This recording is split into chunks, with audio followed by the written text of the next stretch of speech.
हुतात्मा Rajguru social foundation तर्फे राजगुरू नगर इथं आयोजित 2 दिवसीय सखी मेळावा उत्साहात पार पडला।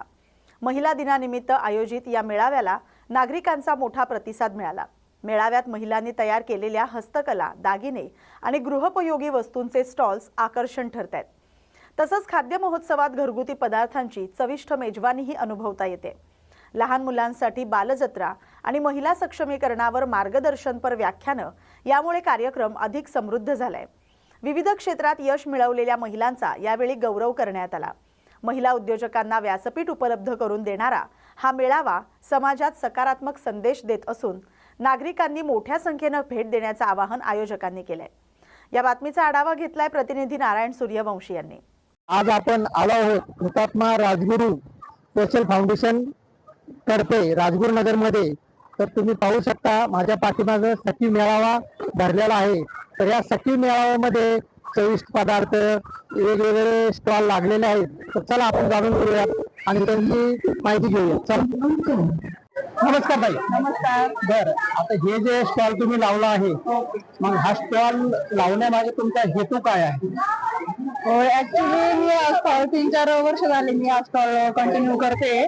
ह्याचा हेतू म्हणजे एकच की स्पेशली महिलांसाठी सोशल फाउंडेशन जे आयोजित केलेला उपक्रम आहे की महिलांना त्यांच्या कलागुणाचा वाव मिळावा, यासाठी जो आम्हाला प्लॅटफॉर्म उपलब्ध करून दिलाय त्याच्यासाठी मी सर्वांचे मनापासून आभार व्यक्त करते। आणि हेतू असा की आपण जे स्वतः घरी करतो त्याच्या आमच्या नवऱ्यामुळे किंमत नाही देत त्या कामाला, परंतु फाउंडेशनच्या माध्यमातून आम्ही फक्त खेडच्या परिसरातच नाही तर खेडच्या पंचक्रोशीमध्ये सुद्धा आमच्या एक मेनू मधून प्रसिद्ध झालो आहोत। याचा आम्हाला खूप आनंद आहे।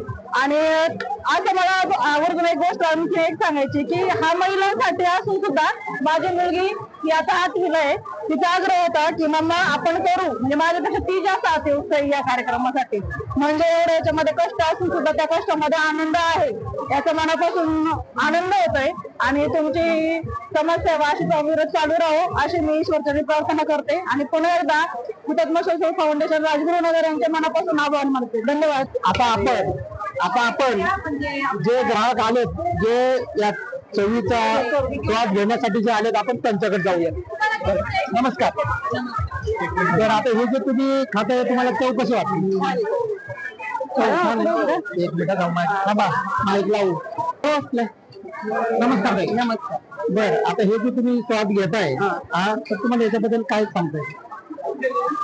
महिलांसाठी असे 2 दिवस वर्षातून एकदा 2दा स्टॉल लागले पाहिजे। थोडस महिला घराच्या बाहेर पडतात, थोडासा अनुभव घेतात आणि छान होतं जरा वेगळं काहीतरी।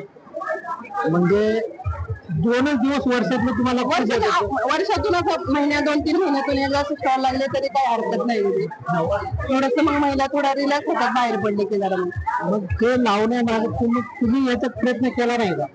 नाही, आम्ही पहिला खूप होते काम पहिलं आम्ही सुरुवातीला केलेलं आहे, पण आता नाही, आता फक्त भेट द्यायची आपल्या मैत्रिणी भरपूर, त्यांना आपण रिस्पॉन्स द्यायचा। आता फक्त आपण चव घ्यायची। धन्यवाद। कोंबडपाडा मित्र परिवार आणि श्रीतेज कदम पुरस्कृत SK ट्रॉफी या अंडर आर्म क्रिकेटच्या डे नाईट सामन्यांचे आयोजन 18 मार्च ते 21 मार्च 2026 या 2 दिवस कोंबडपाडा येथील आंबेडकर शाळेच्या भव्य मैदानात करण्यात आलं।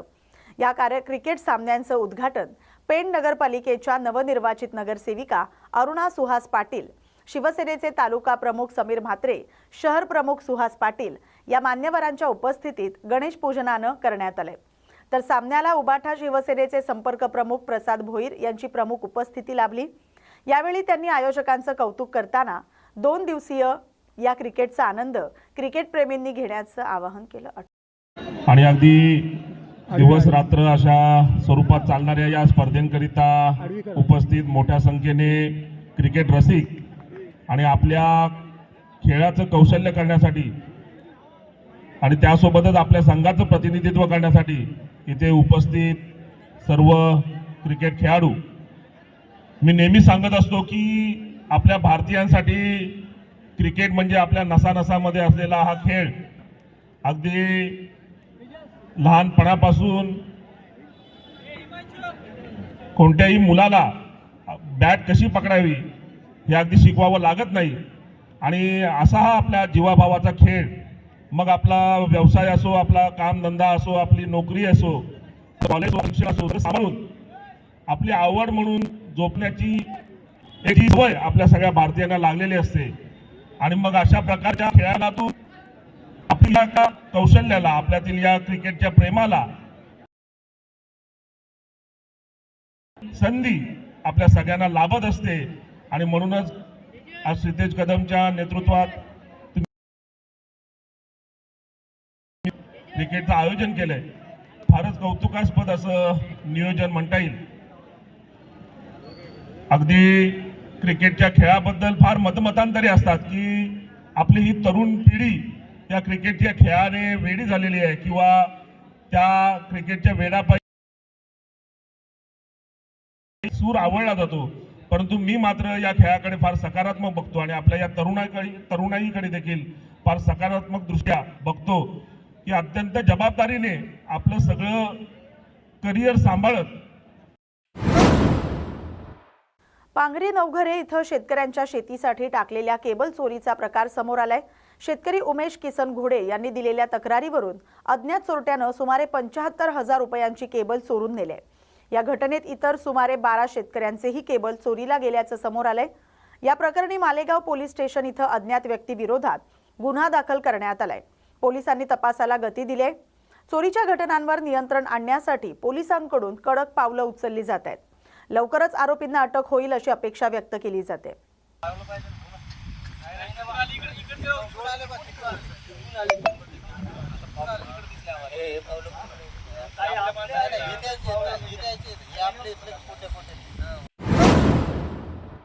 सातेगाव ग्रामपंचायतीच्या वतीनं संचलित डॉक्टर बाबासाहेब आंबेडकर स्पर्धा परीक्षा अभ्यासिका केंद्रातील विद्यार्थी सय्यद फहीम सय्यद हुसेन याच्या महाराष्ट्र पोलीस दलात निवडीबद्दल 28 मार्च 2026 रोजी ग्रामपंचायतीच्या वतीनं भव्य आणि जाहीर सत्कार समारंभ आयोजित करण्यात आला. स्थापनेनंतर फक्त एका वर्षात अभ्यासिकेनं उल्लेखनीय यश मिळवल्याचं सांगितलं जातंय. यावेळी सय्यद फहीम याचं शाल, श्रीफळ, पुष्पगुच्छ आणि सन्मान चिन्ह देऊन गौरव करण्यात आला. सरपंच छायाताई राजेंद्र वानखडे आणि भानुदास वानखडे यांचं अभ्यासिका यशस्वीपणे चालवण्यासाठी विशेष सहकार्य लाभलं. कार्यक्रमात मान्यवरांनी ग्रामीण भागातील विद्यार्थ्यांसाठी अशा अभ्यासिका केंद्रांची गरज अधोरेखित केली आणि भविष्यात अनेक विद्यार्थी शासकीय सेवेत स्थान मिळवतील असा विश्वास व्यक्त केलाय. गावकऱ्यांनी देखील यशस्वी विद्यार्थ्याचं अभिनंदन करत शुभेच्छा दिल्या. सातेगाव ग्रामपंचायतच्या वतीने 2025 रोजी एक म्हणजे मुलांच्या सोयीसाठी डॉक्टर बाबासाहेब आंबेडकर स्पर्धा परीक्षा केंद्र चालू करण्यात आलं. ते आज त्याला जवळपास 11 महिन्याचा कालावधी पूर्ण होत आहे आणि त्या 11 महिन्यातच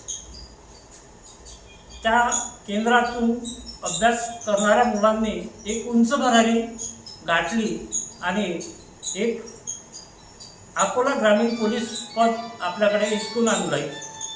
त्याबद्दल हा जो कार्यक्रम आपण या ठिकाणी आयोजित केला, या कार्यक्रमाला आपण सर्वांनी उपस्थिती दाखवली. या छोट्याशा कार्यक्रमाच्या निमित्तानेच आपल्या गावचे सरपंच, प्रशासक सो छायाताई राजेंद्र वानखडे यांना मी विनंती करतो की या गावच्या ग्रामपंचायतचं मनपूर्वक अभिनंदनच करतो. आणि प्रत्येक विद्यार्थ्यासाठी काय होईना, प्रत्येक विद्यार्थ्यासाठी गावासाठी काहीतरी केलंच पाहिजे आणि कशा प्रकारे ते मोठे होतील, आपण काय योगदान राहील, ही सत्ताधाऱ्याची भूमिका असली पाहिजे.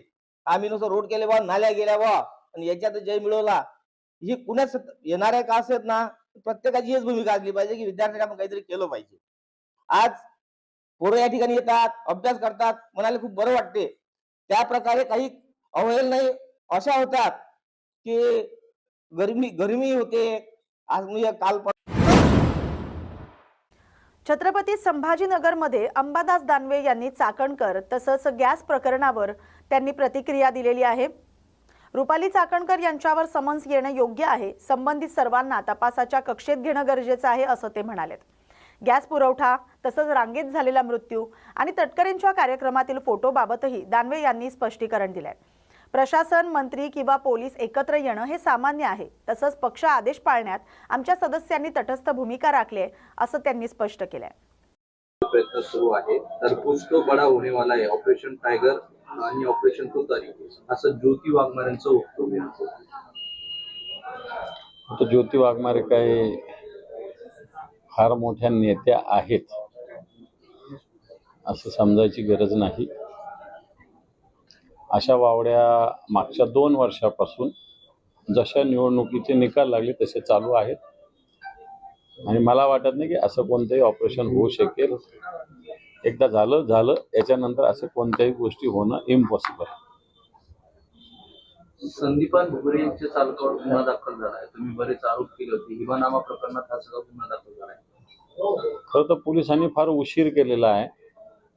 मी या संदर्भात माननीय मुख्यमंत्र्यांची भेट घेतली होती. त्यांनी याच्यात गुन्हा दाखल करण्याच्या माननीय पोलीस आयुक्तांना सूचना केलेल्या होत्या, परंतु पोलीस आयुक्तांनी म्हणा व्यक्तिगत पोलीस आयुक्तांनी म्हणा पोलिसांच्या एकंदर प्रोसेसनी याला उशीर केला, परंतु काही हरकत नाही.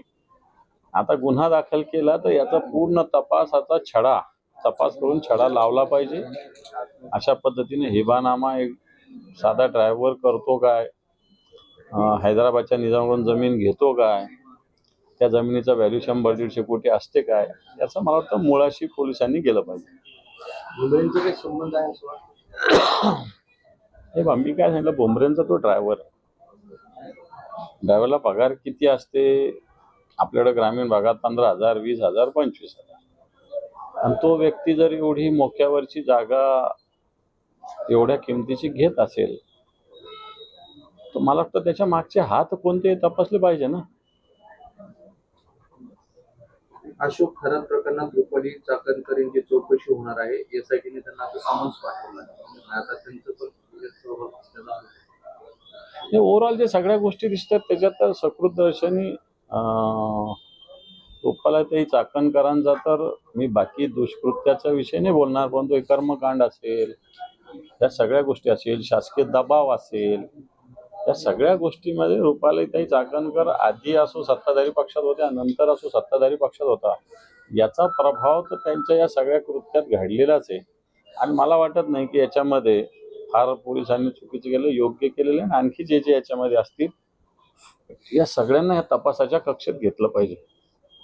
राज्यात गॅस टंचाई सगळी सुरू आहे. असं असताना मंत्री लोढा यांच्याकडून जैन संघासाठी खास सुटका करण्याचा प्रयत्न केला जातो आणि यावरून त्यांच्यावर आता टीका होते. सगळ्यांना असं मला असं वाटतं असं करता येणार नाही. आता मलाही कित्येक लोकांचे फोन आले. हनुमान जयंतीच्या निमित्तानं भंडारे सप्ताह वेगवेगळ्या ठिकाणी चालू आहे, त्याच्यात समाप्ती आहे. गॅस सिलेंडर पाहिजे, मिळालं पाहिजे. हे जरी सत्य असलं तरी मला असं वाटतं व्यक्तिगतरित्या अशा पद्धतीनं ग्राहकांना डावलून अशा पद्धतीनं प्रयत्न करणं कोणत्याही सार्वजनिक जीवनात काम करणाऱ्या व्यक्तीच्या दृष्टीने चुकीचं आहे. अकोल्यात गॅसच्या रांगेत उभं राहिलेल्या एका नागरिकांचा मृत्यू झाला असा दावा प्रकाश आंबेडकरांनी केलाय. काय अकोल्यामध्ये गॅसच्या रांगेत उभं राहिलेल्या एका नागरिकांचा मृत्यू झाला असा दावा प्रकाश आंबेडकर यांनी केलाय. तर छत्रपती संभाजीनगरमध्ये ऑटो एलपीजी गॅस भरायला गेलेल्या ऑटो चालकाचा मृत्यू झालाय असं खुलासा संजय शिरसाट यांनी सुद्धा केला. खरं तर एलपीजी गॅस त्याचे दर याच्याविषयी संभाजीनगरात प्रचंड तफावत. वेगवेगळ्या ठिकाणी जे फ्युएलचे स्टेशन आहे 2-3, याच्या संदर्भात आमची रिक्षा चालक संघटना कालच पोलीस आयुक्तांना भेटलेली आहे. आम्ही आंदोलनाची धमकी म्हणजे आंदोलन पुकारण्याची घोषणा आम्ही केलेली आहे. आणि निश्चित एका रिक्षा चालकाचा संभाजीनगरात मृत्यू झाला, अकोल्याला एका नागरिकाचा रांगेत उभा राहून मृत्यू झाला. एकीकडे सरकार केंद्राचं असो राज्याचं असो कुठे गॅसची टंचाई नाही, कुठे पेट्रोलची टंचाई नाही, कुठे एलपीजी टंचाई नाही असं सांगत असताना देशामध्ये गावागावामधल्या पंपावर अशा पद्धतीने लाईन लागलेल्या आहे. आता आपण ग्राहकांना दोष देऊ, ग्राहक आवश्यकतेपेक्षा जास्त घेतात, पण हे आवश्यकतेपेक्षा जास्त ग्राहक मला नाही वाटत घेत. पुरवठाच कमी झालेला आहे आणि हा पुरवठा कमी होत असताना तो सुरळीत व्हावा अशा पद्धतीची भूमिका सरकारने घेतली पाहिजे. सुनील तटकरे यांच्या कार्यक्रमात बॅनरवरून जे मुख्यमंत्री सुनेत्रा पवार यांचा फोटोच नाही. सुनील तटकरे आता ह्या वहिनींना मानतात का नाही मानतात हा प्रश्न तर महाराष्ट्राच्या जनतेच्या मनात आहेच ना. ते भारतीय जनता पार्टीला मानणार आहेत, ते सुनेत्रा वहिनींना मानतील असं मलाही नाही वाटत. शेवटी ते भारतीय जनता पार्टीच्या इशाऱ्यावर त्यांचं सगळं कामकाज चालू आहे हे स्पष्ट दिसतं. सातारा झालेल्या राड्यानंतर शंभूराजे देसाई आणि पोलीस अधीक्षक जोशी एकत्र आले. त्यावर ज्यांनी पत्रकारांनी शंभूराजे देसाई यांना प्रश्न विचारला तेव्हा ते असं म्हणलं की मला अडचणीत आणलं का मी तुम्हाला वैयक्तिक बोलतो. पोलिसांचं काय? पोलीस अधीक्षक जोशी आणि संभाजी देसाई एकत्र आले त्यावर जे ते पत्रकारांनी प्रश्न पण आता येणं काय चुकीचं, ते पालकमंत्री आहेत, मंत्री आहेत, एखादा पोलीस ते काय म्हणले? पत्रकार म्हणले पोलीस अधीक्षक जर एकत्र आहे ना, त्याच्यात काही वावगं नाही. मग काय त्यांनी काय केलं पाहिजे? शेवटी जनतेची काम करायची, प्रशासनाचा गाडा चालवायचा, तर पोलीस प्रशासनाचे प्रमुख पालकमंत्री एकत्र आलेच पाहिजे. ठीक आहे, जो काही विषय असेल, वाद असेल, त्याच्यावर सोल्युशन त्यांनी मान्य मुख्यमंत्र्याकडे सुपूर्द केलंय, उपमुख्यमंत्र्याकडे सुपूर्द केलंय, ते निर्णय घेतील. त्यांची आज बैठक आहे जिल्हा परिषद सदस्यांची. जे 2 सदस्य भाजप सोबत गेल्याचा तुम्ही आरोप केला होता, ते पण इथे येणार असल्याचं एक सदस्य पोहोचले, दोघेही आले. हे पहा, ठीक आहे, रागाच्या भरात मीही काही बोललो असेल, तेही काही बोलले असेल, परंतु आम्ही त्या दिवशी पूर्णपणे मतदानात तटस्थ राहण्याची भूमिका घेतली होती आणि आमच्या सगळ्या सदस्यांनी हा पक्षादेश पाळलेला आहे. त्यामुळं एखादं वक्तव्य माझ्याकडूनही झालं असेल तर मला असं वाटतं ते रागाच्या भरात झालं असेल, परंतु आमचे 9च्या 9 सदस्य एकत्र निश्चित आहेत. मतदाना दिवशी तटस्थ होतेच ना, मग कुठं मतदान? छत्रपती संभाजीनगर जिल्ह्यातील सिल्लोड तालुक्यात एक धक्कादायक घटना समोर आली आहे. पेट्रोल मिळत नसल्याच्या अफवेनं संतप्त झालेल्या एका तरुणानं चक्क आपली दुचाकी भर रस्त्यात पेटवून दिली आहे. सिल्लोड कन्नड महामार्गावरील म्हसला फाटा इथं हा प्रकार घडलाय. सावखेडा येथील शरद गणपत भोजने हा तरुण पेट्रोल टंचाईच्या चर्चेमुळे संतप्त झाला होता. पेट्रोल नाही तर गाडी कशाला असा संताप व्यक्त करत त्यानं रस्त्याच्या मध्यभागी दुचाकी उभी करून तिला आग लावली. दुचाकीनं पेट घेताच परिसरात एकच खळबळ उडाली. आगीच्या ज्वाळांमुळे वाहनधारकांमध्ये घबराट निर्माण झाली आणि काही काळ वाहतुकी कोंडीही झाली होती. घटनेची माहिती मिळताच पोलीस आणि अग्निशमन दलानं घटनास्थळी धाव घेत आग आटोक्यात आणली. मात्र तोपर्यंत दुचाकी पूर्णपणे जळून खाक झाली होती. पोलिसांनी संबंधित तरुणाला ताब्यात घेतलंय. त्यानं हे कृत्य नशेच्या अवस्थेत केल्याची कबुली दिली आहे. कल्याणमध्ये राजकीय घडामोडींना वेग आलाय. शिवसेना शिंदे गटाला मोठा धक्का बसलाय. टिटवाळा परिसरातील शिंदे गटाचे पदाधिकारी आणि कार्यकर्त्यांनी मनसेमध्ये प्रवेश केलाय. मनसे नेते अविनाश जाधव यांच्या उपस्थितीत हा पक्षप्रवेश सोहळा पार पडलाय. या प्रवेशामुळे स्थानिक राजकारणात चर्चांना उधाण आले. मनसेची ताकद वाढल्याचा दावा करण्यात येतोय. या संपूर्ण प्रवेशामागे मनसेचे कल्याण जिल्हाध्यक्ष उल्हास भोईर यांचा पुढाकार असल्याचं सांगितलं जातंय.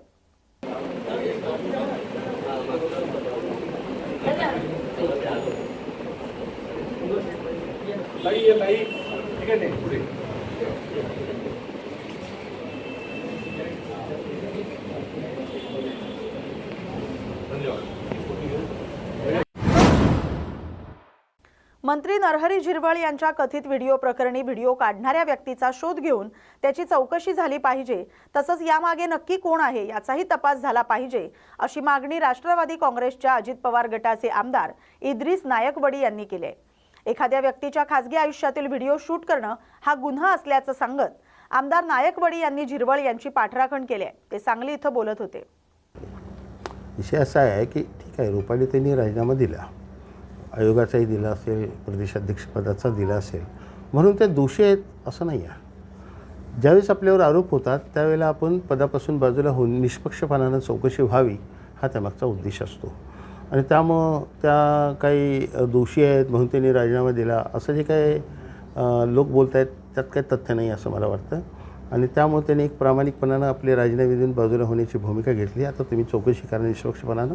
ज्या दिवशी चौकशीचा निकाल येईल, मी त्यात निर्दोष आहे असं वाटेल, त्यावेळेला पुन्हा मी सक्रिय होईन अशी त्यांची मानसिकता असावी. त्यांचं माझं काही बोलणं झालेलं नाही, पण मला थोडंसं ज्ञात आहे की त्यांचा स्वभाव काय आहे.